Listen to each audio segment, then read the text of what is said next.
할렐루야, 반갑습니다. 또 설교 외전 시작하도록 하겠습니다. 오늘은 성령의 약속과 믿음이라는 제목의 말씀으로 나누게 됐는데요. 그 본문의 말씀 한 구절 읽고 또 시작하도록 하겠습니다. 오늘의 본문은 갈라디아서 9장 3장 9절부터 14절까지거든요. 갈라디아서 3장 9절부터 14절까지인데 3장 14절 한 구절만 읽고 시작하도록 하겠습니다. 이는 그리스도 예수 안에서 아브라함의 복이 이방인에게 미치게 하고 또 우리로 하여금 믿음으로 말미암아 성령의 약속을 받게 하려 함이라. 이렇게 오늘 본문의 말씀입니다.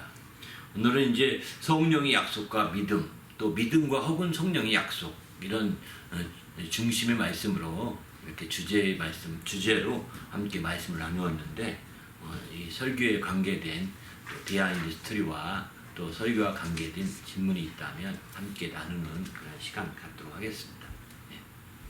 네, 오늘 로마서 1장 17절에 의인이 믿음으로 살리라, 믿음으로 말미암아 살리라 하셨는데 설명해 주세요. 오직 의인은 믿음으로 말미암아 산다. 이게 이제 사실은 그 갈라디아 3장 11절, 로마서 1장 17절, 또 히브리서 10장 38절 이렇게 다 계속 나옵니다. 구약의 하박국에도 2장 4절 이렇게 4번이나 나오는 대표적인 아주 중요한 말씀입니다. 이 말씀은 바로 복음을 상징하는 가장 복음 시대를 나타내고 복음을 나타내는 가장 상징적인 표현이기도 합니다. 반면에 이제 복음과 반대가 되는 것은 율법이라고 그러죠. 율법을 나타내는 대표적인 말씀은 뭐냐면 의인은 없나니 하나도 없다. 그런 표현이 로마서에 나오거든요. 그 표현입니다. 의인은 없나니 하나도 없다는 겁니다. 이게 율법이 내리는 정의라고 할 수 있을까요? 율법의 방향이라고 할 수 있을까요? 이런 것들이죠. 그런데 오늘 이제 우리 핵심은 우리 그리스도인들은 믿음으로 말미암아 사는 자들이다. 이렇게 좀 말씀을 드리면서 오직 우리 그리스도인들은 우리 주님으로부터 의롭다함을 받은 자들이기 때문에 믿음으로 말미암아 사는 자들이다. 라고 이렇게 말씀을 드렸습니다. 그래서 의인은 믿음으로 말미암아 산다. 라고 하는 이 말씀이 이제 적용해서 구체적으로 말씀드릴 수 있는 기회가 되었었는데, 바로 여기서 이제 큰 의인을 믿음으로 말미암아 산다는 것은 복음으로 말미암아 산다, 이런 개념을 이해하시면 최고 좋을 것 같고요. 또 의인은 없나니 하나도 없다, 이것은 율법의 방향인데 바로 이것은 율법이 그 통해서 의롭다함을 얻을 사람이 하나도 없다는 것입니다. 율법을 통해서 의롭다함을 받을 수 있는 사람이 한 명도 존재할 수 없다는 겁니다. 다시 말해서 율법으로 말미암아 의롭다함을 받는다는 것이 무슨 뜻이냐면, 율법을 지키거나 율법의 어떤 계명이나 율법의 율례를 따라서 의롭다고 인정받을 만한 사람이 있을 수가 없다는 겁니다. 그러면 율법은 무엇이냐? 율법은 그저 하나의 이제 정죄하기까지 존재하는 것에 불과한 거죠. 정죄하기까지. 그래서 여기서 이제 율법의 역할에 대해서도 많은 얘기를 하거든요. 율법에 속한 것들이 다 그런 하나의 정죄하는 것임에 대해서 여기서는 강조하고 있는데, 성경에 이런 말씀을 합니다. 율법이라는 것에 어떤 그런 핵심으로 표현하고 있는 것이 하나가 바로 로마서 4장에 보게 되면 이런 말씀을 하는 거죠. 로마서 4장 보면 율법의 표현을 그렇게 표현을 합니다. 율법은 믿음이 오기 전까지 이제 그 임시적으로 있는 것이다 라고 그런 식으로 얘기하는 거죠. 율법은 믿음이 오기 전까지 임시적으로 존재하는 것에 불과하다, 율법 자체가. 그리고 이제 믿음이 오게 되면 그 율법의 역사가 이제 지워지는 거죠. 이게 이제 그런 표현들은 오늘 본문 뒤쪽에 쭉 로마서도 나오지만 뒤쪽에 더 자세히 나오게 됩니다. 율법 뒤쪽에. 그래서 믿음이 3장 23절, 갈라디아 3장 23절에 보면 믿음이 오기 전에 우리는 율법 아래 매인바되고 계시될 믿음이 이때까지 갇혔었다. 이 갇혔다는 것은 율법이 행위로 의롭다함을 받은 사람이 없었다라고 하는 것을 보여주는 거거든요. 또 이제 이 율법은 그래서 이 율법이 이렇게 갇혀 있었는데 믿음이 오늘은 여기 믿음이라는 것은 알다시피 복음을 갖게 말하는 겁니다. 복음. 이 복음이 온 후로는 우리가 이제 초등 교사 아래 있지 아니하도다 이렇게 표현합니다. 복음이 온 후로는 이 얘기는 무슨 얘기냐면 복음이 온 후로는 초등 교사는 여기서는 율법을 비유로 말하고 있는 겁니다. 율법 아래 있지 않게 되었다 이렇게 말하고 있는 거죠. 그러나 이제 믿음이 오기 전에 복음이 오기 전에는 3장 23절 표현대로 복음이 오기 전에는 우리가 다 이제 이렇게 율법 아래 메인바가 되어서 있었다라고 이렇게 말하고 있는 겁니다. 그래서 우리는 여기서 생각해 볼 것이 바로 우리가 율법과 복음, 곧 믿음으로 산다는 문제가 큰 차이가 있는 걸 보여주고 있는 거죠. 그래서 이 믿음, 복음이라고 하는 믿음이 오기 전에 우리는 이제 율법 아래 메인바 되었었지만 복음이라고 하는 믿음이 오게 됨으로 말미암아 드디어 율법이라고 하는 초등교사에서 완전히 벗어나서 새롭게 우리가 살게 되었다라는 거죠. 그게 이제 여기 핵심인 거예요. 그래서 3장 26절 결론은 무슨 얘기를 하냐면 너희가 다 믿음으로 말미암아 그리스도 예수 안에서 하나님의 아들이 되었다라고 이렇게 표현하고 있습니다. 믿음으로 말미암아 하나님의 아들이 되었다는 겁니다. 너희가 다 그리스도 예수 안에서 믿음으로 말미암아서 하나님의 아들이 되었다는 거예요. 그렇기 때문에 우리가 믿음으로 산다는 것은 다른 의미가 있는 것이 아니라 바로 복음으로 산다는 것입니다. 이 복음으로 산다는 것은 또 다른 면에서는 진리로 산다는 뜻이기도 합니다. 복음과 진리는 같은 편이라고 신학적으로도 그렇게 얘기하거든요. 그런데 그것을 줄여서 여기서는 믿음이라고 초점 두고 갈라디아에서는 복음 또는 진리 이런 표현들 거의 안 쓰고 갈라디아에서는 다 믿음으로 쭉 다 거의 다 표현을 쓰고 있습니다. 왜냐면 구체적으로 복음을 믿음으로 말미암아 이렇게 이게 맞는데 이제 복음이라는 말이 생략됐다고 생각하시면 좋을 것 같습니다. 혹은 진리라는 말이 생략되었다고 보면 좋을 것 같습니다. 그래서 이게 똑같은 우리말 믿음이라는 단어가 이미 구약에도 있었습니다. 다 히브리서 11장 보게 되면 다 믿음의 사람들이잖아요. 믿음으로 살았고 다 믿음을 얘기하지 않습니까? 그런 믿음이거든요. 다. 그런데 지금 이렇게 갈라디아서 또 믿음 얘기할 때 그런 믿음과 어떤 차이가 있느냐? 사실은 그 차이를 여기서는 생각해 봐야 되는 거죠. 그 차이가 무슨 차이가 있느냐? 구약시대에 그들의 믿음은 바로 어떤 믿음이었냐면 11장에 보면 이렇게 말합니다. 그들의 믿음은 증거는 받았으나 약속된 것은 받지 못한 믿음이었다. 이렇게 10장 40절인가요? 이렇게 얘기하고 11장 40절인가 이렇게 얘기하고 있습니다. 증거는 받았지만 바로 약속을 받지 못했다. 그런데 그 다음 구절 보게 되면 바로 우리는 그 더 좋은 것을 우리를 위해서 예배했는데 그것은 바로 우리로 말미암아 그들도 온전하게 하려 합니다. 이런 말씀 나오거든요. 그 얘기는 쉽게 말하면 바로 그들이 우리를 위해서 더 좋은 것을 더 좋은 것을 예배했다고 하는데 그 더 좋은 것이 무엇이냐? 그건 더 좋은 그것은 바로 약속이 아니라 증거가 아니라 약속된 것, 약속을 소유한 믿음, 증거가 아니라 그 믿음을 더 좋은 것이라고 표현하고 있는 거예요. 그 신약시대 우리 성도들은 더 좋은 그 믿음을 가진 거예요. 왜냐하면 구약시대 성도들은 증거만 가지고 죽었거든요. 근데 신약시대 성도들은 증거만 가지고 죽은 것이 아니라 이제 증거도 중요할지 모르지만 그 더 중요한 더 좋은 것을 예비한 약속된 것까지 포함된 약속된 것을 믿는 믿음을 가진 거죠. 약속된 것을 믿음을 가진 것은 바로 이제 우리를 온전케 하려고 약속된 믿음으로 우리가 갖게 됐는데 우리가 그렇게 믿음을 가짐으로 구약시대 성도들도 온전하게 되게 되었다는 겁니다. 이해되시나요? 근데 어떻게 온전하게 되었느냐? 여기서 생각해 보면 우리 주님이 죽으실 때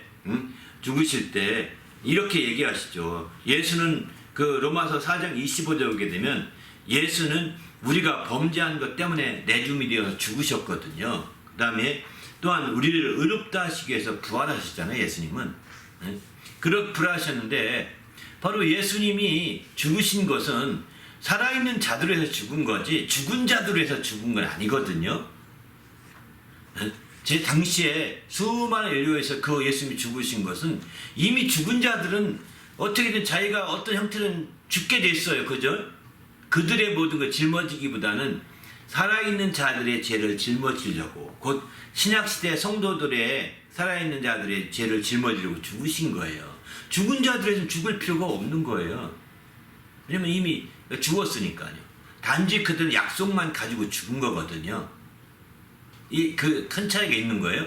그런데 신약시대 성도들은 약속도 가지고 있지만 그들은 안 죽으면 약속도 신약시대 특별히 이방인들은 약속도 없으니까 그 증거도 없으니까 안 믿으니까 이제 끝난 거죠. 그런데 바로 증거도 없는 그들을 위해서 주님이 대신 죽으심으로 이제 그 모든 것을 다 이루신 거 아닙니까? 그렇게 이루었는데 그래서 그 죽으심으로 약속을 그대로 약속된 것이 성취되게 했다는 거예요. 그게 살아있는 자들을 위해서 바로 그 약속된 것을 성취하도록 죽으셨기 때문에 살아있는 자들에서 죽으신 그것이 살아있는 자만 아니라 먼저 증거만 가지고 죽었던 구약의 성도들을 위해서라도 그게 온전케 하는 길이 되었다는 거예요. 그래서 신약의 성도들을 위해서 죽은 죽으심이 구약의 성도들까지도 다 복이 되게 한 거죠. 그래서 히브리서 이제 11장에서 믿음에 대해서 얘기하고 있는 그런 부분입니다.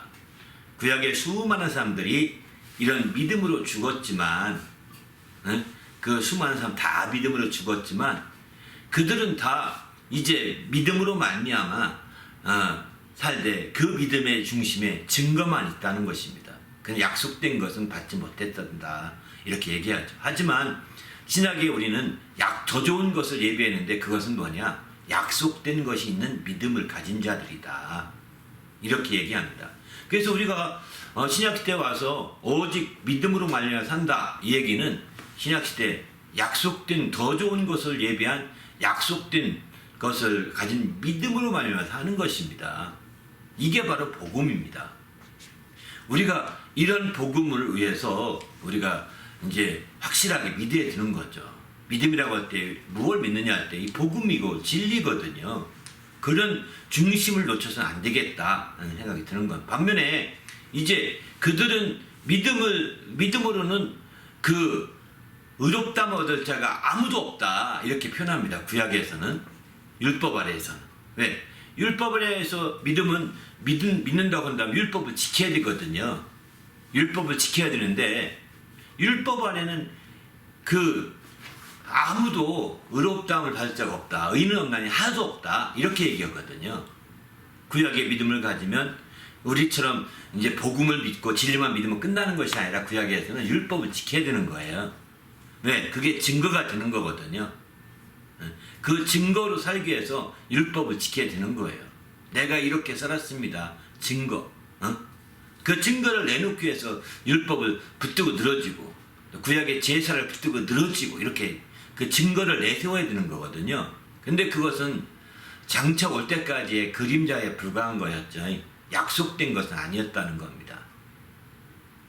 그래서 율법에 속한 것은 장차 나타날 것의 그림자라고 비유를 하고 있는 겁니다.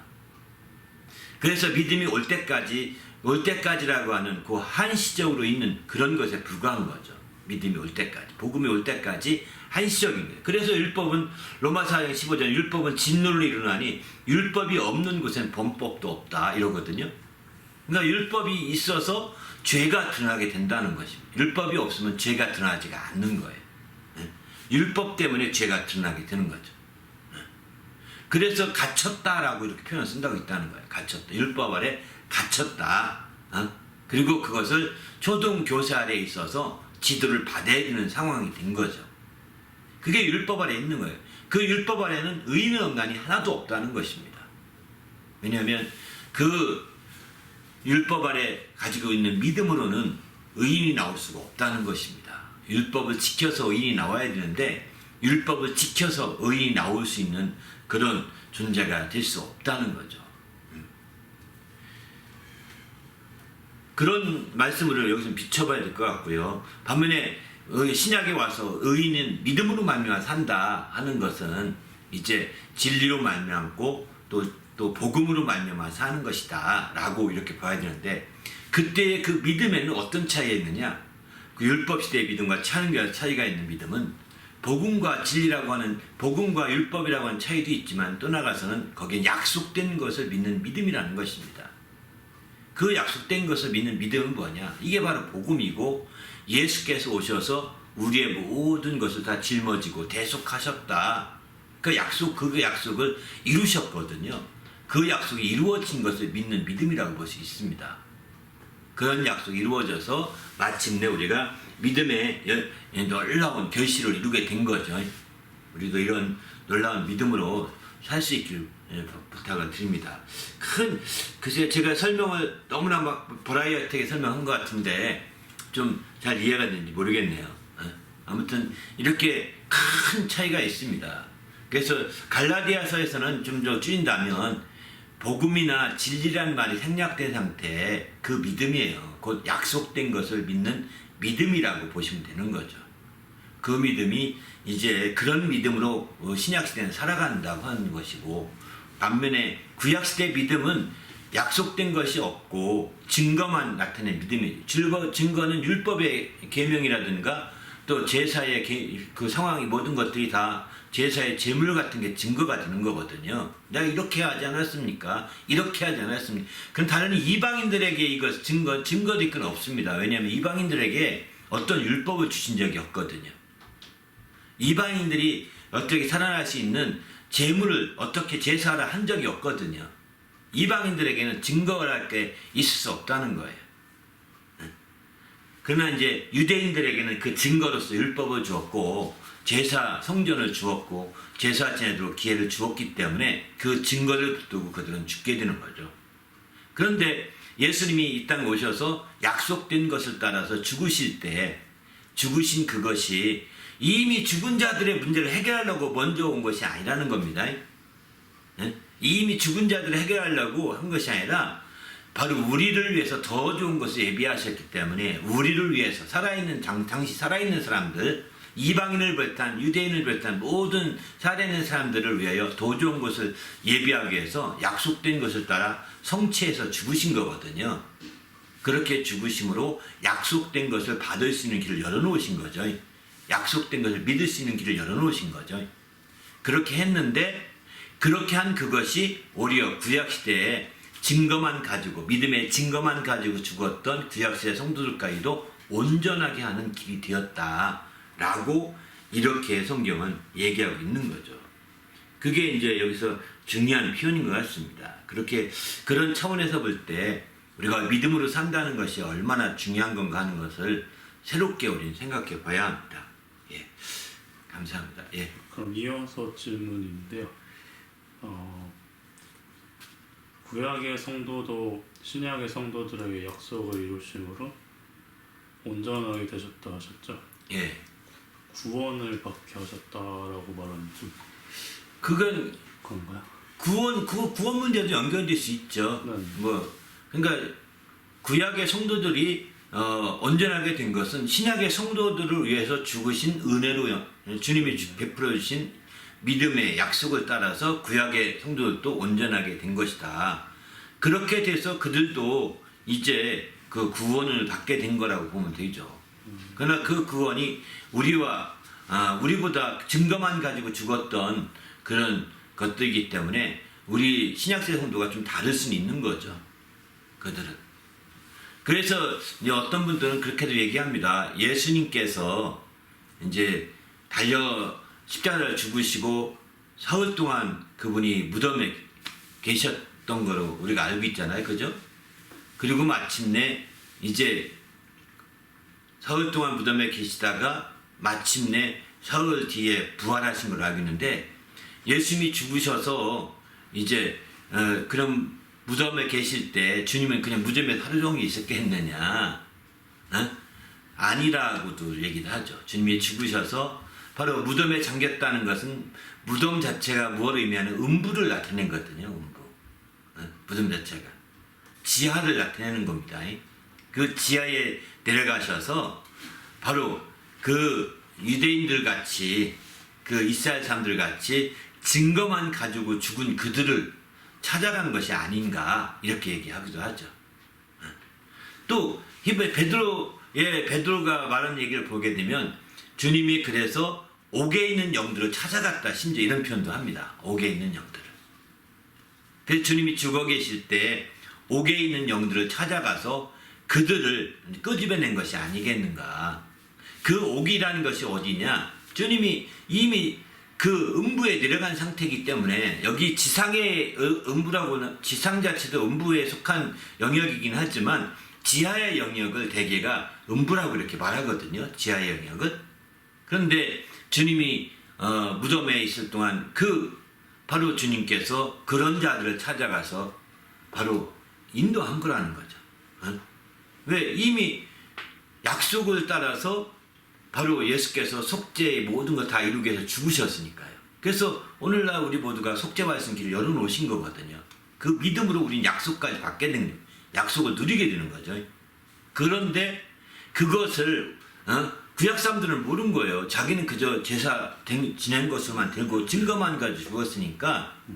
그런 죽은 자들이 다 어디가 있느냐? 이제 그 아브라함의 품에 가 있는 자가 있고, 죽은 자들 가운데 아브라함의 품에, 또 한 부류는 이제 옥에 간 영혼이 있다. 그 옥에 간 영혼이 누구냐? 옥에 간 영혼은 이렇게 얘기합니다. 바로 아브라함이 오기 전에 있던 사람들. 그들도 하나님의 그 말씀을 듣고, 노아도 그런 말씀 들었고, 또 이제 그런 사람들이 다 거기 있을 것이다, 이런 얘기를 합니다. 아브라함의 품은 그걸 옥에 같이 묶어서 아브라함의 품이라고 하는지는 모르겠습니다만은, 아브라함 이후는 아브라함의 품이라고 볼 수 있을 것 같고요, 그 유대인들이. 그러나 이제 아브라함이 이전에 있던 노아부터 아담부터 다 이런 사람들은 하나님의 말씀을 듣고 막연히 기다리는 사람들, 그들은 다 이제 옥에 다 있다는 거예요. 옥에 가서 이제 있었는데, 바로 예수께서 오셔서 음부에 내려오셨을 때 그들을 찾아간 거죠. 참 찾아가서, 베드로는 그렇게 표현합니다. 그렇게 옥에 가서 그들에게 이제 복음을 전한 거라고 보는 거죠. 어떻게 표현하느냐? 바로 내가 너희의 죄를 위해서 다 십자가에 죽었다. 그래서 내가 죽어서 이렇게 장사치 한마가 되었다. 그러나 난 곧 사흘 만에 부활하게 된다. 너희가 누구를 믿겠느냐? 다 정말 거기서 있는 자들에게 기회를 열어줘. 이 옥에 관계된 일들이 베드로 서신서에 나오게 되는데, 이것을 이제 천주교에서는 잘못 해석해가지고 연옥이다, 뭐 이런 식으로 해석을 합니다. 연옥. 일반 옥보다는 거기는 옥이라고만 나오거든요. 근데 그것을 천주교에서는 잘못 해석해서 연옥. 지금도 그 연옥이 있다, 이런 식으로 얘기하거든요. 믿지 않고 죽은 자들에게 연옥이 있다. 그리고 그런 연옥에 가 있다가 후손들이 잘하고 믿음으로 잘하면 연옥에 있던 자들이 또 하늘에 올라갈 수 있다. 이런 식으로 이제 호도되는 거예요. 그것은 이제 그들은 그 천주교에서는 그렇게 왜곡시키고 있는 거죠. 그러나 분명하게 연옥은 노아홍수 이전에, 아브라함 이전 노아홍수 전후에 있는 사람들 다 그 족장 시대에 있던 사람들이 그렇게 되는 것이 아니겠는가 생각하고, 그 이후에는 이제 구약시대 성도들이 죽게 되면 이제 증거만 가지고 아브라함 품에 가 있는 거죠. 아브라함의 품에. 그게 아브라함 품을 얘기하는 것이 누가복음에 나온 편이잖아요. 그러니까 아브라함 품에 가 있는데 아마 그들에게도 주님께서 복음을 전했을 것이다. 음부에 가 있을 때. 아브라함의 품에. 그래서 마침내 그들도 다 이제 그 예수님에 대한 그 모든 것들 증거만 가지고 죽었는데, 신약시대에 와서 성도들을 위하여 약속된 것을 가지고 죽으심을 통하여 그들도 다 믿게 되어서 함께 다 이제 구원받을 기회가 된 건데, 그들과 그러면 구약시대 성도들과 신약시대 성도들이 같은 차원의 구원이냐? 구원이라는 말은 같을지 모르겠지만 아마 모르긴 몰라도 등급이 있지 않겠는가, 그런 얘기를 합니다. 차이가 있을 것이다, 이렇게 말을 합니다. 그래서 우리는 더 좋은 것을 예비하는 것으로 구원받았기 때문에 더 좋게 되는 겁니다. 할렐루야. 그런 차원에서 우리가 이런 믿음을 가지게 되면 다 그리스도 예수 안에서 하나님의 아들이 되는 거거든요. 갈라디아 3장 26절처럼. 그러니까 더 좋게 되는 거예요. 반면에 그들이 구약의 믿음을 가지고 죽었지만 하나님의 아들이 된다고 약속 안 했거든요. 하나님의 종들이 되는 거겠죠. 신분적으로 차이가 있는 거죠. 하나님의 사람들이 되겠죠. 우리는 하나님의 아들, 하나님의 자녀가 되는 겁니다. 약속된 것을 가진 믿음을 가진 자들은. 이게 큰 차이가 있는 거죠. 네, 두 번째는 믿음으로 말미암은 자들은 아브라함의 자손인 줄 알라, 본문에 말씀하셨는데 아브라함이 가진 믿음은 어떤 믿음이었나요? 그죠? 이제 아브라함의 가진 믿음과 우리의 신약의 믿음은 아브라함의 가진 믿음과 직접 연결되어 있다고 보셔야 됩니다. 반면에 구약시대 성도들은 죽으면 그들이 증거만 가진 믿음이었는데, 그 믿음을 가지고 아브라함의 육신적인 자손이니까, 아브라함의 육신의 자손이니까 아브라함의 품에 가 있게 되는 거죠. 그러나 우리는 신약시대 우리는 믿음의 계통으로, 육신의 혈통으로 된 것이 아니라 믿음의 계통을 통해서 우리가 어디서 뚝 떨어져 나온 믿음이 아니라 아브라함의 그 믿음, 아브라함의 믿음의 자손이 되는 겁니다. 믿음으로 아브라함의 자손이 되는 거죠.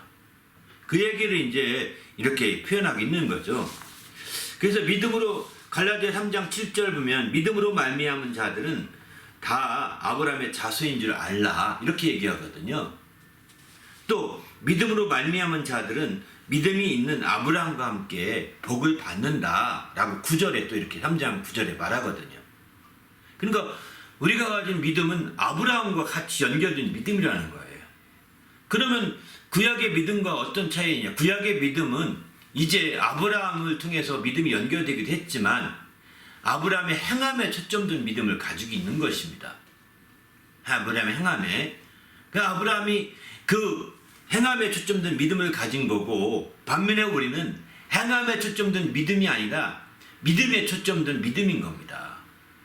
창세기 15장 7절에 보면, 이렇게 15장 6절에 보면 아브라함이 여호와를 믿으니 여호와께서 이를 그의 의로 여기셨다, 이렇게 표현하거든요.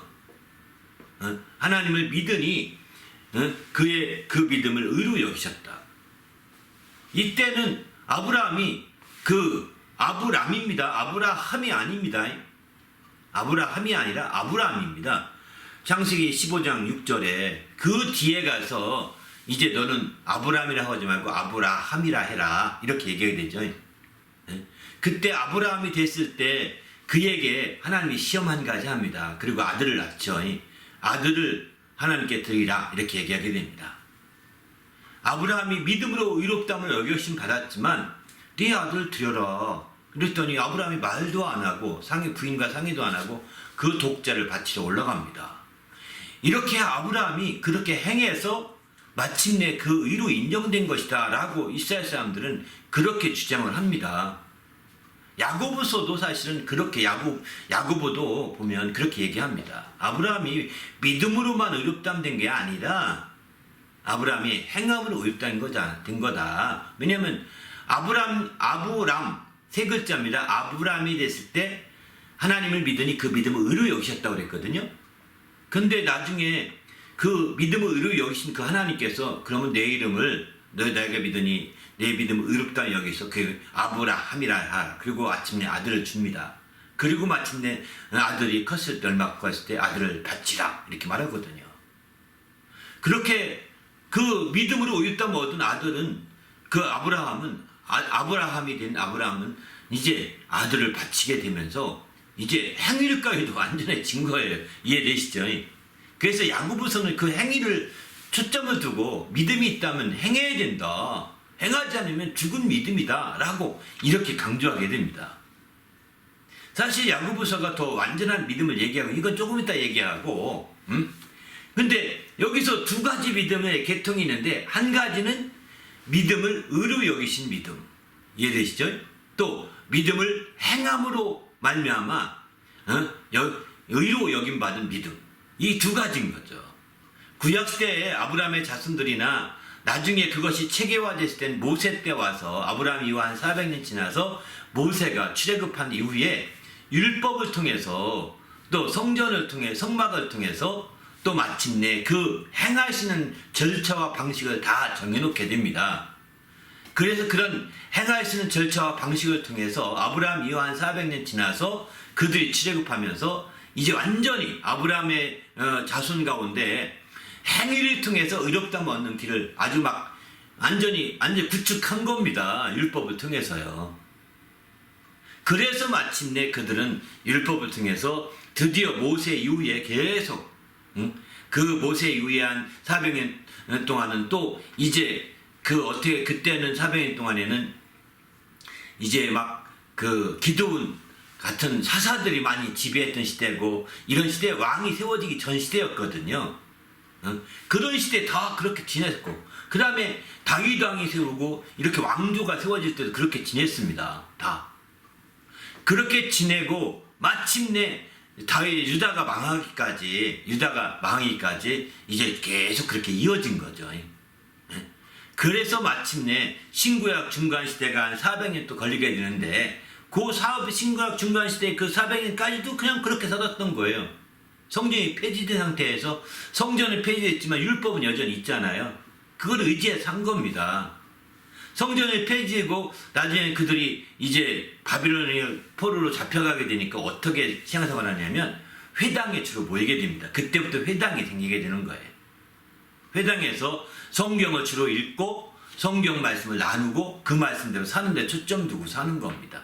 제사 제도는 지금 실행되지 않고 있습니다. 지금 그렇게 해서 마침내 지금도 제사는 안 드리잖아요. 성전이 없으니까 못 드리잖아요. 지금 유대인들도 그렇게 살고 있는 거예요. 아브라함을 통해 쭉 행위로 말미암아 율법으로 말미암아 의롭다함 얻으려고 한 거죠. 그런데 우리 그리스도인 예수님께서 오신 이후에 우리 그리스도인들이 믿음을 갖게 된 믿음은 어디로부터 계통을 가진 거냐? 예수님을 믿는 믿음이고 예수님을 계통으로 한 믿음이죠. 근데 그 믿음의 출발점 어디냐? 아브라함부터라는 것입니다. 바로 창세기 15장 7절에 아브라함이 되기 전 아브라함입니다. 훨씬 전이라는 얘기 뜻이라는 거예요. 아브라함이 여호와를 믿으니 그것을 의로 여기셨다 라고 이렇게 말하는데 그 말씀에 초점을 두고 있는 거죠. 그래서 로마서 4장 23절에 보면은 그에게 의로 여기셨다 기록된 것은 아브라함이 하나님을 믿으니 의로 여기셨다고 이렇게 기록된 것은 이 뜻입니다. 로마서 4장 23절 그 말씀을 풀어서 설명한 내용이거든요. 여기는 아브라함이라고 썼는데 아브라함 한 사람만 위한 것이 아니었다는 거예요. 이 신약에 와서는 이렇게 다 아브라함으로 이름을 바꾸고 불러가기 때문에 아브라함이라고 바꿔서 쓴 거예요. 아브라함만 위한 것이 아니요 의로 여기심을 받은 우리도 위함이다. 우리도 믿음으로 말미암아 의로 여기심 받은 우리도 위함이라는 거예요. 이해되시죠? 아브라함 한 사람만 위한 그 의로 여기신 것이 아니라 의로 여기셨다고 기록된 그것은 아브라함 한 사람만 위한 것이 아니라 바로 의로 여기심을 받을 우리도 믿음을 의로 여기심 받게 되는 거거든요. 신약시대 성도를 이렇게 말합니다. 우리도 위함이다 이렇게 표현하고 있는 거죠. 그래서 곧 예수 우리 주를 죽은 자 가운데 살리신 이를 믿는 자니라. 예수를 죽은 자 가운데 살리신 이를 믿는 자 곧 우리도 그것을 믿음으로 의롭다함을 얻게 되는데 의로 여기심을 받게 되는데 우리도 위한 것이다 이렇게 말하고 있는 거죠.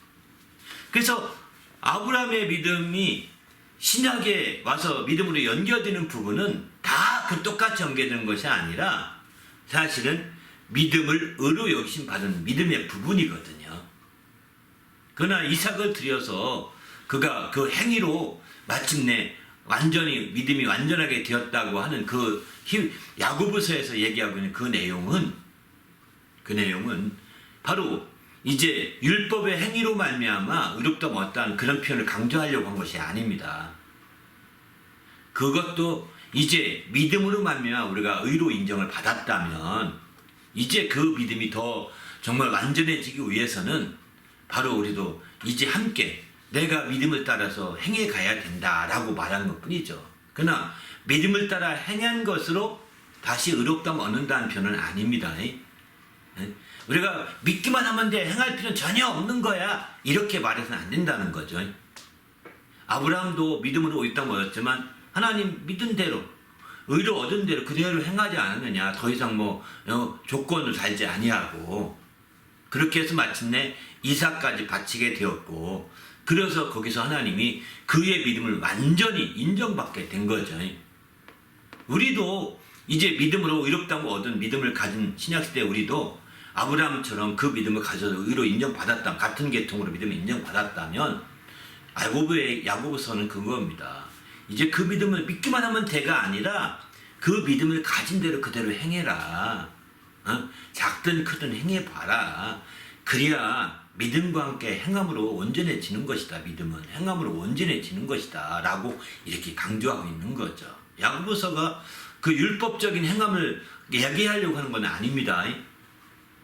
야고보가 율법적인 행함을 강조하는 건 아니에요. 왜 이 율법적인 행함을 강조하려고 하는 것이 아니라고 말씀드리냐면, 야고보서 쓴 야고보는 누구냐면 예수님의 육신적인 동생 야고보 사도라고 합니다. 육신의 동생 야고보가 있잖아요. 그 야고보가 사도가 되어서 예수함께를 막 이렇게 중심되어서 막 돕고 섬겼거든요. 그러나 열주님의 열두 사도 가운데 야고보가 2명이 있습니다.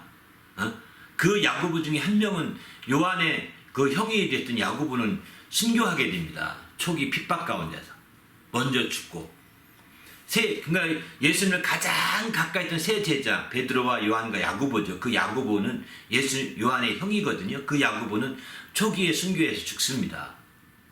그리고 이제 또 다른 알페오의 아들 야고보가 있는데, 이 아들은 다른데 멀리 전도하러 가서 거기서 순교했다고 합니다. 끝까지 예수님을 지켰던 야고보는 예수님의 육신의 동생이었던 야고보입니다. 그가 12사도에 인정되지는 않았지만 나중에 바나바나 이런 사람들처럼 사도로 인정된 사람이거든요. 사도로 인정되어서 예루살렘에서 아주 큰 어른으로, 예수님을 너무나 잘 아는 분이니까 큰 어른으로 인정된 사람이에요. 그분이 야고보서 썼다고 그럽니다. 근데 그분이 썼을 때 야고보가 그렇게 할 때 야고보가 이게 율법적인 행함이 아닌 것은 뭐냐면, 바로 사도행전에 보면 예루살렘 회의에서 야고보가 중재를 하거든요. 왜? 율법을 지켜야 된다 예수 믿는 사람들이 막 이렇게 막 들고 일어났을 때, 당시에 히브리인 크리스찬 가운데서 막 율법을 지켜야 된다라고 막 들고 일어났거든요. 이렇게 일어났을 때 야고보가 중재를 합니다. 야, 우리가 다 지금 예수님께 우리는 왜 무거운 멍에를, 우리도 지지 못한 무거운 멍에를 다 왜 저들에게 지우게 하려고 하느냐. 그러지 말고 몇 가지만 이렇게 정해서 하지 않도록 하자. 이렇게 제안하고 그 전체를 이끌어낸 사람이 야고보거든요.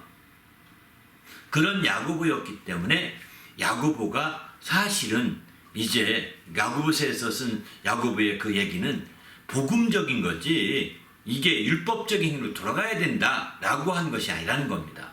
큰 차이가 있는 거죠. 그래서 우리는 여기서 율법으로서의 행함이 아니라 복음으로서의 행함을 강조하고 있다는 거, 여기서는 특별히 그렇게 봐야 될 것 같습니다. 그래서 이제 아브라함의 믿음이 이제 우리 가운데 신약시대 우리를 연결된 거예요. 다시 결론적으로 말씀드립니다.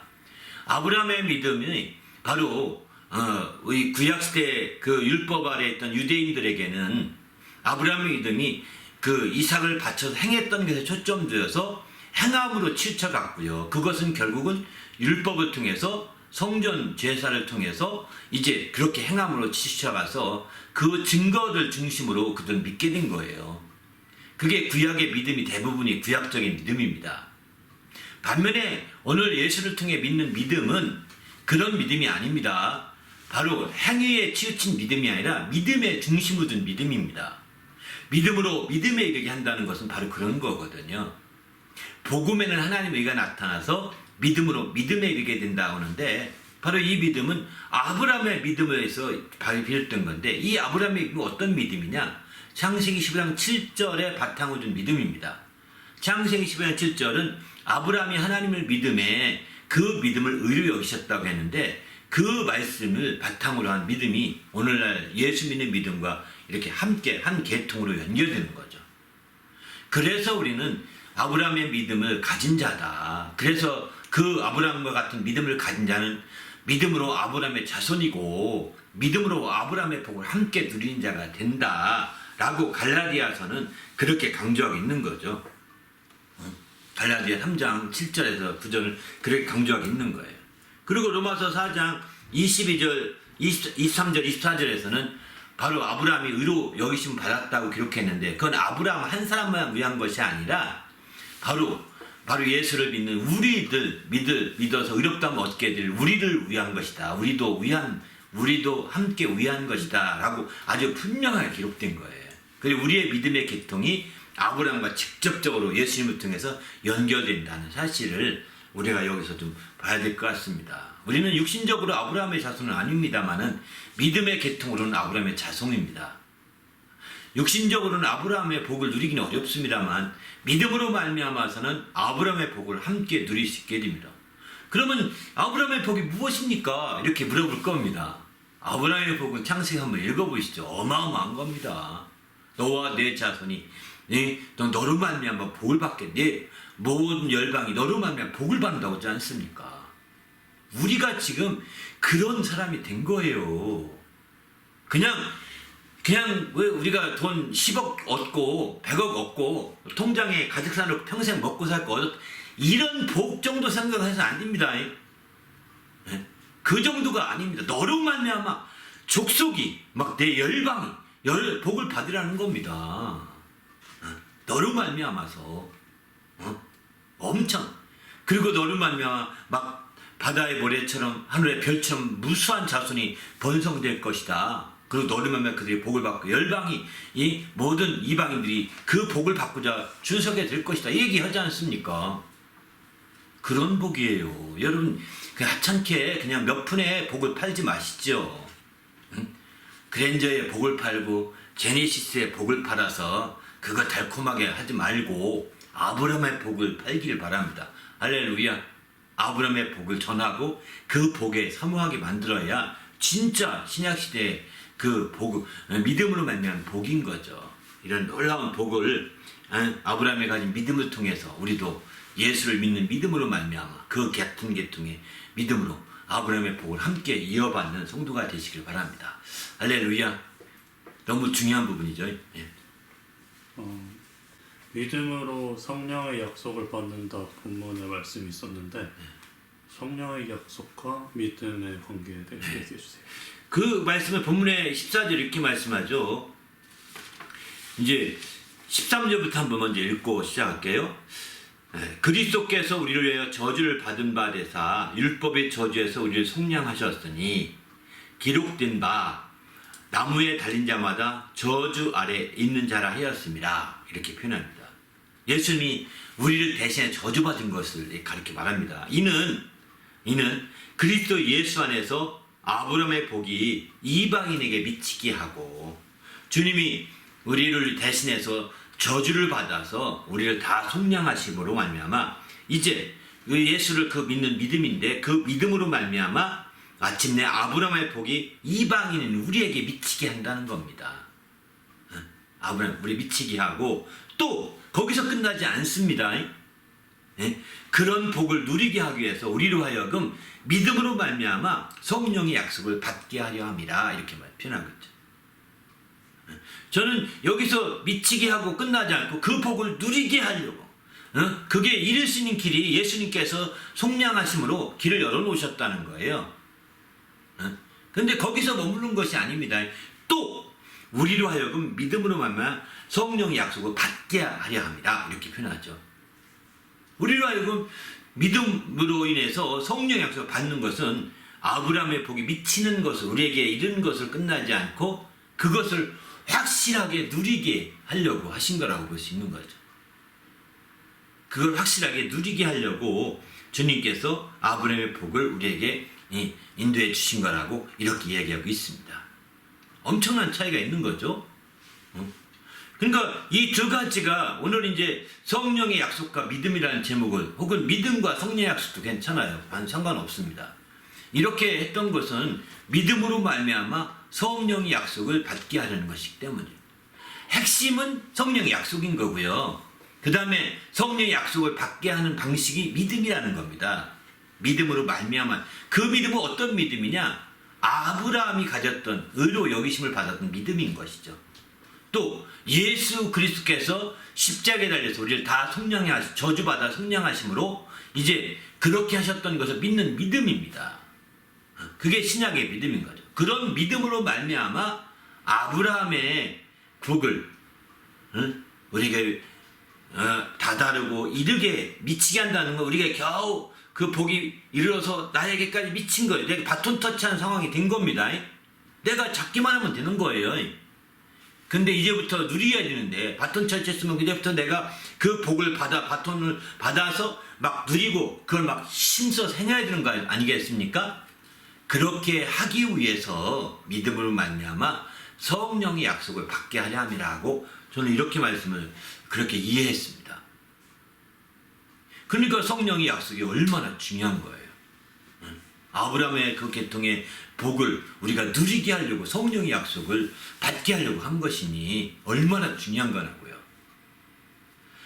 그래서 우리는 이 성령의 약속을 확실하게 우리가 이해할 필요가 있는 거죠. 성령의 약속을 잘 이해하지 못하게 되면 우리는 정말 이 아브라함에 통해서 베풀어준 큰 복을 누리지 못하게 됩니다.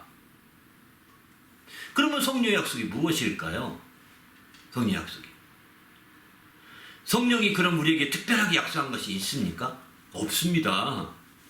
여기서 성령의 약속이라고 할 때는 우리가 이해할 때 성령이 특별히 말씀을 통해서 성령이 내가 이렇게 가면 이렇게 하겠다. 내가 뭐 이렇게 주님이 성령이 직접 말씀하신 약속은 없습니다. 다 주님께서 성령을 가르치시면서 성령이 오시게 되면 이렇게 할 것이다. 주님이 말씀을 통해서 약속하신 약속이지 성령이 직접 한 약속은 아닌 겁니다. 이해되시죠? 그러나 주님이 성령에 관계되어 약속한 약속의 말씀을 다 여기서는 성령의 약속이라고 이렇게 봐야 됩니다.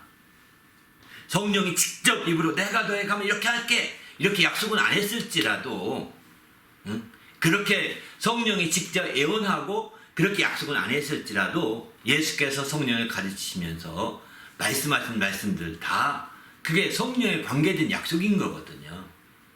이렇게 성경에 성령에 관계된 약속 가운데서는 크게 나누면 두 가지인 것 같습니다.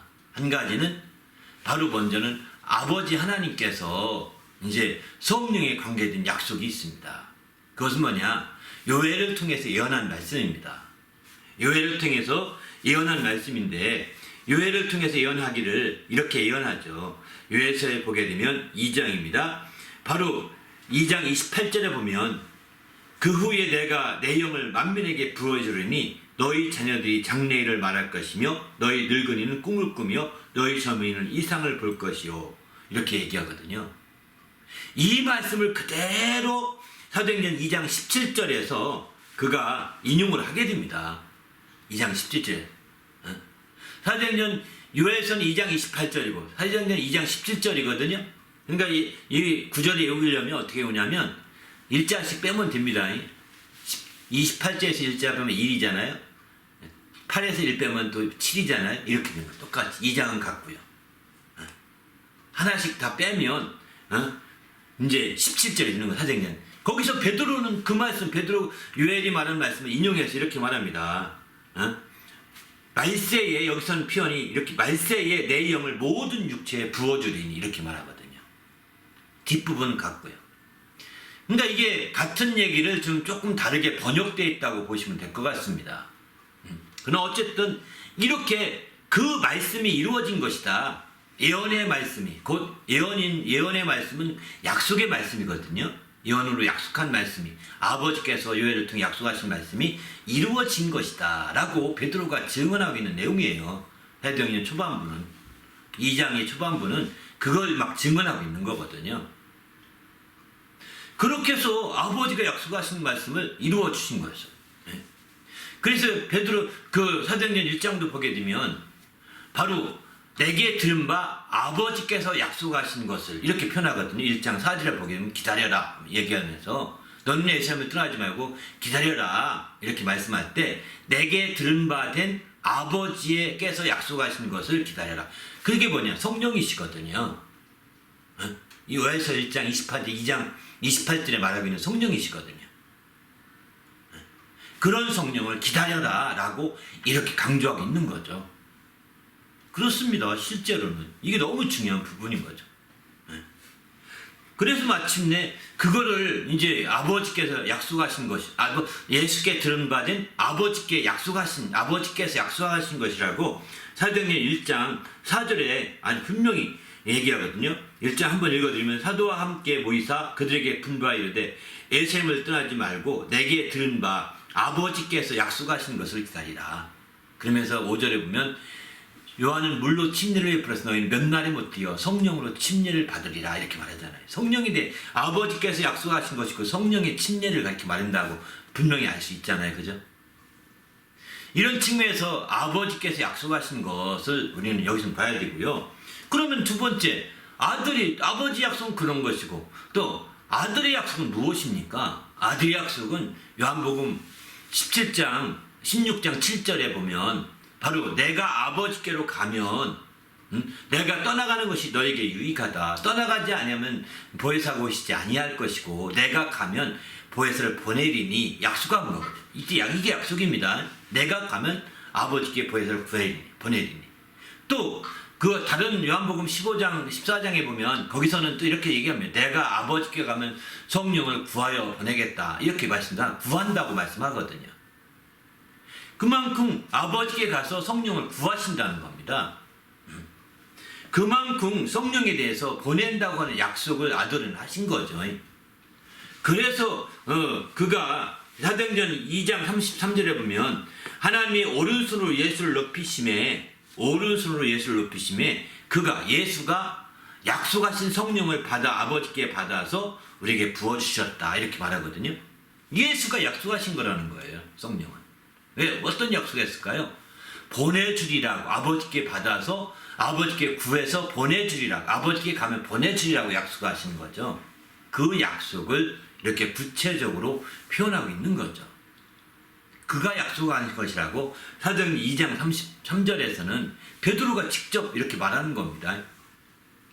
예수님이 입에서는 아버지께서 약속하신 것 내게 들은 바된 아버지께서 약속하신 것 이렇게 말했고 베드로는 그가 약속하신 것 기다려라 곧 보내리라 이렇게 약속하신 아들이 그렇게 약속하신 성령을 이제 부어주셨다. 아버지께 받아서 부어주신 것이다 라고 이렇게 말하고 있는 것. 이게 성령의 약속입니다.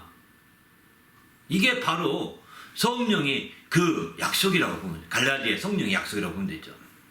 그래서 우리는 성령이 이런 약속들을 생각해 볼 때 다른 바울서신에도 보면 이렇게 얘기도 합니다. 에베소 1장 13절 보면은 약속의 성령으로 인치셨다 이렇게 표현. 보내주리라고 하는 약속하신 그 성령으로 인쳤다라고 이렇게 표현하고 있는 겁니다. 성령은 약속을 이루시는 분이라는 거예요. 약속을 이루시는 분이라는 성령은. 그래서 약속의 성령으로 인쳤다라고 이렇게 강조. 약속의 성령의 부분은 나중에 또 에베소 나누면서 나눌 것입니다만은 아무튼 이렇게 성령의 약속이 정말 이렇게 분명한 거예요. 이런 약속을 통해서 마침내 이제 그 응답 약속이 받게 되는데 그 어떻게 받게 되냐? 믿음으로 말미암아 받는다라고 오늘 본문 1장 갈라디아서 3장 14절은 표현하고 있는 거죠. 믿음으로 말미암아 성령 약속을 받게 된다. 여기서 왜 그런 믿음을 강조했을까요? 이것도 중요한 포인트거든요. 그러니까 성령의 약속을 받기 위해서 믿음을 강조하는 것은 믿음의 반대는 뭐냐면 아까 뭐라고 했죠? 믿음의 반대는 행함 혹은 율법을 믿음의 반대라고 얘기했어요. 율법으로 성령의 약속을 받은 것이 아니라 믿음으로 받은 거다. 곧 율법의 행위로 성령의 약속을 받은 것이 아니라 바로 믿음으로 받은, 복음을 믿음으로 받은 것이다. 이렇게 말하고 있는 거죠. 믿음으로 말미암아 의롭다함을 얻는 그 믿음으로 받은 거라는 겁니다. 그래서 이것을 이제 그 사도 바울은 믿음을 여기서 강조했는데 베드로는 믿음 대신에 여기서 강조한 것은 뭐냐면 그래서 성령이 우리의 선물이다 라고 강조하고 있습니다. 성령 그 자체 그분 스스로가 우리의 성령이 그 선물이다 라고 강조하는 거예요. 그래서 사도행전에 그 2장 38절 39절에 보게 되면 그렇게 얘기합니다. 이 성령을 선물로 우리에게 받은 것이다 라고 강조하고 있는 거예요. 너희가 각각 회개하여 각각 죄상을 그 침례를 받고 죄상을 받으라. 그리하면 성령을 선물로 받으리니 라고 이렇게 표현하고 있는 겁니다. 여기서 처음에는 우리말 성경에서는 성령의 선물로 되어 있습니다. 의, 소유격으로 쓰여 있거든요. 그러다 보니까 이 성령이 선물에 귀착되는 거잖아요. 성령의 선물이면. 그래서 이거는 은사를 갖게 말하나 보다 이렇게 생각을 했는데 원어를 보고 다른 데 가만히 성경 살펴보면요. 이게 성령 그분을 선물로 주셨다고 강조하고 있는 거예요. 나중에서 깨닫게 된 것은 뭐냐면 믿음으로 말미암아 성령을 받은 것이기 때문입니다. 선물은 행위로 받는 선물이 아니지. 선물은 행위가 아니라 대가일 뿐이거든요. 선물은요. 행위가 없이 믿음으로만 받아야 진짜 선물인 거거든요. 선물은 행위로 받는 것이 아닙니다. 행위로 선물 받으면 그냥 대가예요. 성령을 받은 것은 믿음으로 받은 것입니다. 성령의 약속을 받은 것은 믿음으로 말미암아 받은 것입니다. 이게 아브라함을 통해 이어진 의롭다함 받게 된 그 믿음으로 받은 것이기 때문에 이것 자체를 선물로 이렇게 규정하고 있는 거죠. 그래서 우리는 믿음을 강조할 수밖에 없는 거예요. 베드로 그 사도 바울은 성령을 선물로 강조하지 않았습니다. 네, 성령의 은사를 얘기하다 보니까 잘못하면 오해될 것 같아서 오해되잖아요. 선물로 강조하다 보면 성령의 은사에 대해서 초점 두고 말한 고린도전서 말씀을 좀 비춰볼 때 그래서 그는 성령을 선물로 강조하지 않았던 것 같습니다. 바로 성령의 또 다른 선물이라고 해당되는 은사들이 있기 때문입니다. 그래서 그는 대신에 뭘 강조했느냐? 믿음을 강조하게 됩니다. 믿음으로 말미암아 성령이 약속을 받은 것이다. 믿음으로 말미암아 정말 이렇게 성령으로 시작된 것이다. 다 믿음으로 성령 앞에 다 믿음으로 강조하고 있는 거예요. 베드로는 이제 믿음이라는 말을 강조하기 전에 너희가 각각 회개하여 침례를 받으라. 그러면 죄상을 받게 되고 마침내 성령을 선물로 받으리라 라고 이렇게 강조하고 있는 거예요. 이런 약속은 39절 사도행 2장 39절 이런 약속은 또 중요한 표현입니다. 이런 약속은 여기 보게 되면 그렇게 얘기하죠. 바로 너희와 너희 자녀들과 또 먼 데 사람까지 다 약속한 거라는 거예요. 여기 먼 데 사람은 누구냐면 우리 하나님이 얼마든지 부르시는 자들에게 하신 것이다. 이렇게 얘기하죠. 우리는 이런 약속을 따라서 성령의 약속을 받았지만 또 너희도 이 약속이 이어지는 거다. 이렇게 한번 성령의 약속이 이루어짐으로 다 성취된 것이 아니라 이후에 믿는 자들을 위해서 이런 약속이 계속 살아있는 것이다. 각각 이런 약속을 받아야 된다라고 얘기하고 있는 겁니다. 이 약속을 따라 성령을 받아야 된다. 이 얘기예요. 39절에 38, 39절 이어서 이렇게 말한 건 성령을 선물로 받는 약속은 너희에게도 한 거다. 그리고 너희 자녀에게도 한 거다. 그리고 더 멀리 있는 사람에게 다 한 건데 하나님이 부르는 모든 사람에게 다 한 거다. 여기 멀리 있다는 것은 시간적으로 멀리 있는 사람, 오늘 21세기 있는 사람에게도 하신 거라는 겁니다. 공간적으로 멀은 데 있는 사람, 정말 땅끝에 있는 사람에게 이방인들에게 한 거라는 것입니다. 멀리 있는 모든 사람에게 다 한 것이죠. 그래서 마침내 우리가 이제 믿음으로 말미암아 새롭게 돼야 되는 거죠. 우리 모두는 주님 안에서 정말 이런 약속을 붙들고 누리셔야 됩니다. 성령의 약속이 지금도 살아있는 거예요. 그래서 1905년인가요? 이렇게 아주사 거리에서 정말 기도했던 사람들이 이 약속을 붙들고 기도했을 때 성령을 그대로 받았잖아요.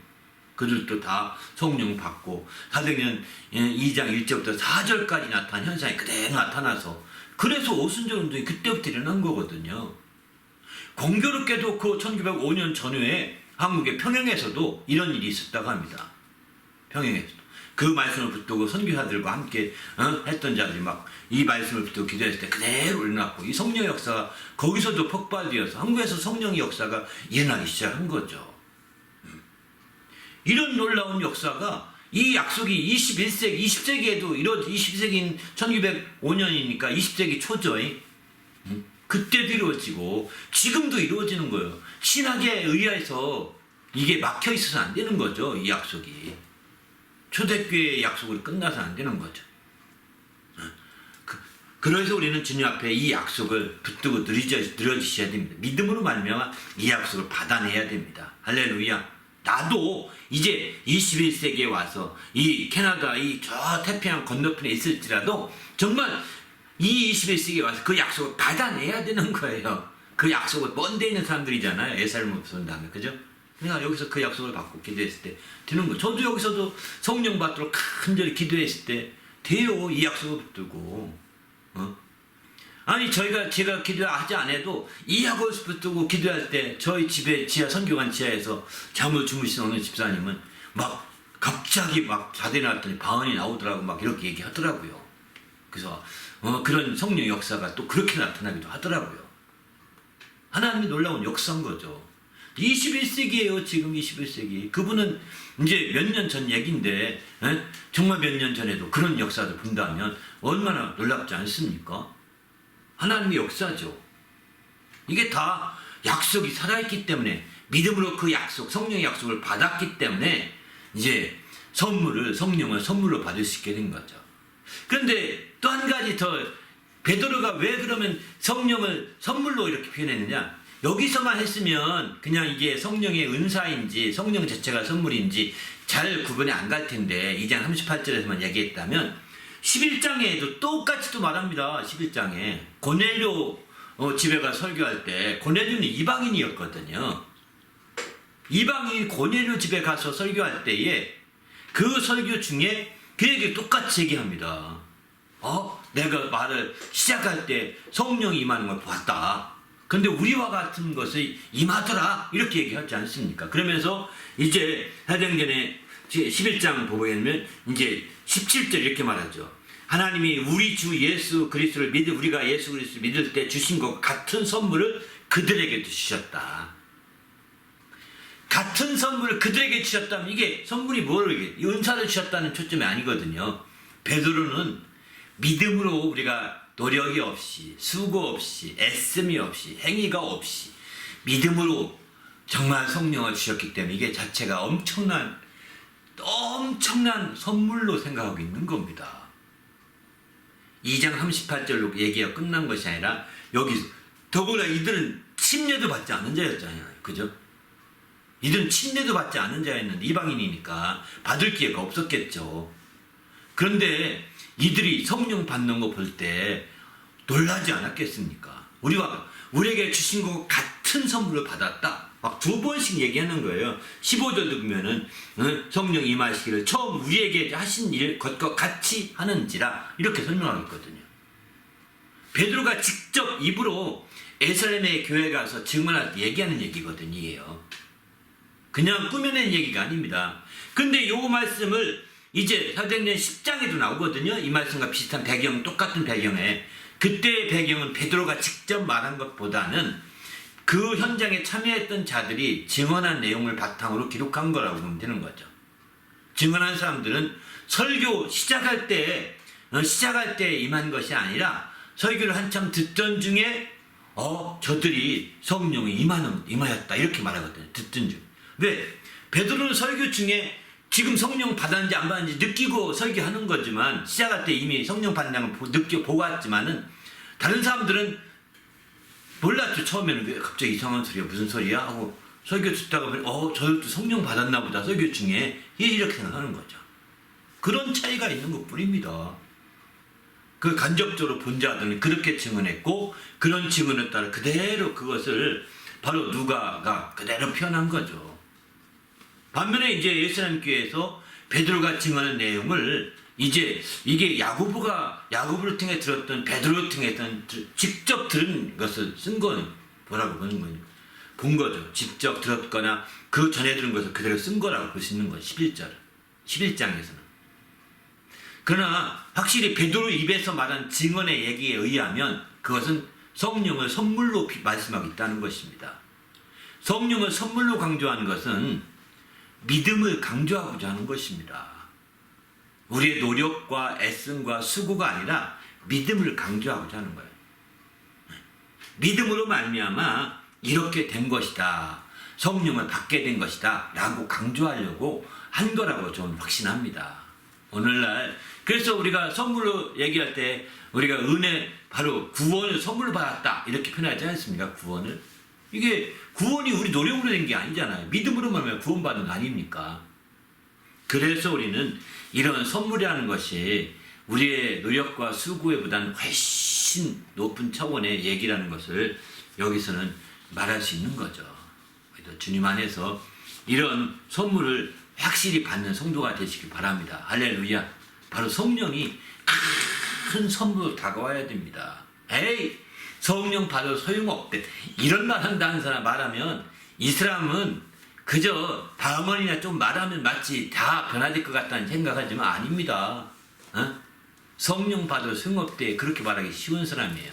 방언 받는 게 중요한 것이 아니라 성령은 선물로 엄청난 선물로 느껴야 된다는 것입니다. 할렐루야. 여러분의 믿음이 성장하면 성장할수록 성령은 더 큰 선물로 느껴질 것입니다. 그러나 믿음이 개떡 같다면 성령은 선물로 느껴지지 않고 에이 성령 받아서 소용없대 이러기 쉬울 것입니다. 여러분의 믿음이 얼마큼 큰지가 성령을 얼마나 큰 선물로 이해하는지로 비례하는 거죠. 구원도 마찬가지겠죠. 여러분의 믿음이 크면 클수록 구원이 엄청난 선물로 다가오고 그 구원의 기쁨이 넘칠 것입니다. 하지만 여러분의 믿음이 개떡 같다면 에이 구원 그거 해도 소용없어. 에이 구원 나는 구원에 이런 데서 10원이나 받았으면 좋겠어. 이런 식으로 아주 그 개그화하는 거죠. 그렇게 해서는 안 되지 않겠습니까? 우리는 정말 믿음으로 말미암아 이 선물이 얼마나 크고 놀라운지를 깊이 체험하는 성도가 되시길 바랍니다. 그래서 오늘 보면은 성령을 믿음으로 말미암아 성령의 약속을 받게 하여 마침내 아브라함의 복을 함께 누리게 하려고 하신 것이니만큼 성령을 약속을 받아서 아브라함의 복을 철저히 누리는 성도가 되시길 바랍니다. 할렐루야. 예. 오늘 저에게 전하시면서 좀 더 얘기하시고 싶으셨던 부분이 오늘 또 하나님께서 정말 많은 말씀들을 생각나게 해주셨는데 감사했어요. 제가 오늘 1부, 2부 설교에서는 얘기하지 않은 말씀인데 여기서 좀 한번 마지막으로 이 말씀을 좀 언급하고 싶네요. 성령이 약속이라고 했는데 앞서 아버지를 통해서 약속하신 약속, 아들을 통해 약속하신 약속이 있죠. 근데 아들을 통해 약속하신 약속은 성령을 보내주신 것이라고 했는데 실제 그러면 성령을 보내주시게 되면 어떤 역사가 나타나게 되느냐 하는 부분을 좀 한번 좀 구체적으로 좀 알아볼 필요가 있을 것 같습니다. 아들을 통해서 성령을 보내주시기로 약속한 약속이죠. 그러면 성령을 실제 받으면 어떤 일이 벌어지느냐? 예수님께서 하신 말씀을 통해 종합해보면 한 7가지 정도로 볼 수가 있을 것 같습니다.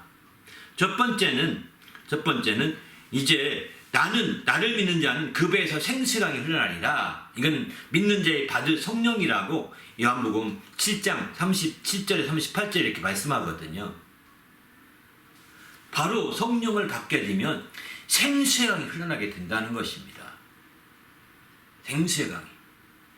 이 생수의 강은요, 그냥 단순한 생수의 강이 아닙니다. 엄청난 역사라고 하는 것을 우리가 이해하실 필요가 있습니다. 아마 이 부분에 자세히 알기 원하시면 저희 그 요한복음에 사도 요한이 가르쳐주는 성령에 대한 부분을 좀 찾아서 보시기 바랍니다. 생수의 강이신 성령 찾아보시길 바랍니다. 엄청난 역사가 그렇게 예수님이 통해서 약속된 거예요. 또 두 번째는 성령을 다른 보혜사를 주사 너희에게 영원토록 함께 있게 하겠다 이렇게 하리라고 얘기합니다. 성령을 보내시면 그 성령은 왔다 갔다 하는 것이 아니라 영원토록 함께 있게 하겠다는 것입니다. 엄청 이것도 말할 것이요 너희를 고와 같이 버려두지 아니하고 내가 너희에게 성령을 통하여 오게 될 것을 얘기하고 있지 않습니까? 요한복음 14장 16절 17절 이렇게 말씀드리거든요. 이게 성령에 대해서 말씀하시면서 예수님께서 성령이 오시면 좀 왔다 갔다 하지 않는다. 있게 하리라 이러잖아요. 약속하신 거잖아요. 그죠? 또 세 번째는 모든 것을 가르치고 생각나게 하리라 이렇게 하시거든요. 16장 26절 보게 되면 성령이 모든 걸 가르치고 생각나게 한다는 거예요. 성령이 모든 걸 가르치고 생각나게. 요한복음 사도행전 11장에 이제 베드로가 고넬료 집에 갔다 온 상황을 보고하면서 얘기를 하는 것이 있습니다. 바로 이 성령, 우리와 똑같은 성령이 임하는 걸 내가 보았는데 그때에 생각난 말씀이 있었다. 우리 주님의 말씀이 생각나노라 하면서 어떤 말씀이냐? 바로 요한은 물로 침례를 베풀었으나 너희는 몇 날에 못 뛰어 성령으로 침례를 받으리라 하는 말씀이 생각이 났다. 이렇게 쓰잖아요. 이게 성령이 약속하신 거예요. 그죠? 베드로는 그것을 아주 그 생각까지도 표현해서 성령이 이렇게 인도하신 거다라고 증언하고 있는 거죠. 생각나노라 이러지 않습니까?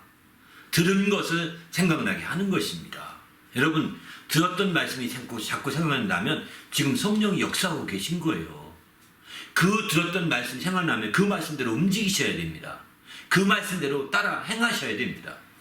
그 말씀대로 그대로 이건 그 말씀을 바탕으로 이해하셔야 되고 깨달아 가셔야 됩니다. 그걸 부정해서는 안 됩니다. 그 말씀을 바탕으로 자꾸 이해하려고 해야 되는 거죠. 베드로 그래서 이게 성령의 역사구나라는 것은 직감한 거죠. 깨닫게 된 겁니다. 우리도 성령이 그렇게 생각나게 하셔서 가르치기도 하시고 또 직접 모든 걸 가르치기도 하신다는 겁니다. 성령께서 놀랍지 않습니까? 또 그걸 끝나지 않죠. 성령이 오실 때 나를 증언할 것이다 이렇게 말하죠. 예수를 증언하게 하신다. 성령이 예수를 증언하는 거예요. 성령 받은 사람들은 자꾸 예수 얘기하고 싶어지는 겁니다. 예수를 증언하게 성령이 증언하고 약속하셨기 때문이죠. 주님도 그래서 성령을 받으라 명하셨던 것은 왜? 성령으로 예수를 증언하게 하려고 하셨던 것입니다. 성령이 감동되고 역사가 아니면 예수를 증언하기 어렵기 때문에 증언하게 하려고 간절히 구했던 거죠. 더 나가서 그래서 성령이 오실 때 나를 증언하실 것이고 너희도 나를 증언할 거다 했는데 너희는 경험해서 나를 증언하겠지만 성령이 임하시게 되면 더 담대하게 증언하게 될 것이다 얘기를 하고 있는 거죠. 그래서 성령 받은 이후에 그 제자들이 완전히 돌변하지 않습니까? 예수를 돌변해서 증언하잖아요. 성령 받기 전에는 돌변하지 못했거든요. 경험을 다 했지만 예수가 부활하신 예수님도 보았지만 담대히 부활을 증언할 수 없었거든요. 성령 받은 이후에 그들이 완전히 변하게 되는 거예요. 성령이 역사인 거죠. 말씀이 약속이 이루어진 것입니다. 더 나아가서는 성령이 오시게 되면 죄에 대해서 의에 대해서 심판에 대해서 너희를 책망하시리라. 성령이 죄에 대해서 의에 대해서 심판에 대해서 너희를 책망하시면서 가르쳐 주시고 이끌어 주신다는 겁니다. 이게 놀라운 일이에요. 여러분 성령 충만하면 정말 회개할 일도 많이 느껴지고 깨닫게 됩니다. 회개해야죠. 하나님의 의를 깊이 알게 됩니다. 심판에 대해서도 알게 됩니다. 그렇게 해서 여기 책망한다는 것이 형벌하기 위한 책망이 아니라 인도하기 위한 견책이거든요. 형벌의 책망이 아닙니다. 인도해 주고자 너 그러면 안 되지 하고 일깨워 주는 거죠. 더 나아가서는 이제 여섯 번째는 성령이 모든 진리 가운데 인도하시리라 이렇게 표현하죠. 진리 가운데 인도하신다는 겁니다. 그래서 정말 그 성령의 인도하심을 우리가 받을 수 있는 거 약속이에요. 우리가 성령의 약속을 이렇게 사모하는 이유가 바로 이런 데가 있는 겁니다. 모든 진리 가운데 인도하시리라 이렇게 약속하고 있는 거죠. 우리도 이런 약속을 받아들이시길 바랍니다. 이렇게 인도하실 때 스스로 말하지 않고 오직 들은 것을 말하며 장래의 일을 너에게 알리시리라 이렇게 표현하죠. 장래의 일을 알리신다는 겁니다. 그래서 요에서의 젊은이들은 이 환상을 보고 늙은이들은 꿈을 꾸고 아이들은 정말 예언한다 이렇게 표현하는 것이다 이런 얘기죠. 장래를 알리시는 겁니다.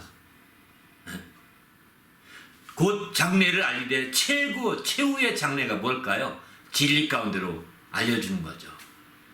마지막 장래는 진리 가운데 인도하는 것입니다. 그 진리 가운데 인도하기 위한 방편이 장래를 알리는 것이죠.